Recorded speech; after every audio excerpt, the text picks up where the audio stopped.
امام علی نے فرمایا، اپنے دن کا آغاز صدقہ دینے سے شروع کرو، اس دن تمہاری کوئی دعا رد نہیں کی جائے گی۔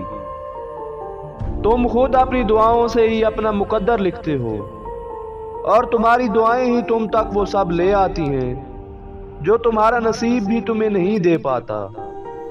خدا کے نزدیک کسی انسان کی عزت جتنی زیادہ ہوتی جاتی ہے، اس کا امتحان بھی اس قدر سخت ہوتا چلا جاتا ہے۔ جتنا زیادہ اللہ کا شکر ادا کرو گے، اللہ تمہیں اتنا زیادہ عطا کرے گا۔ جب لوگ تمہیں تکلیف میں اکیلا چھوڑ دیں تو جان لو کہ اللہ تعالیٰ تمہارے کام کا ذمہ خود لینا چاہتا ہے۔ جس خواہش کو تم اللہ کی رضا کے لیے رد کر دیتے ہو، وہ اسی خواہش پر راضی ہو کر اسے تمہارا مقدر بنا دیتا ہے۔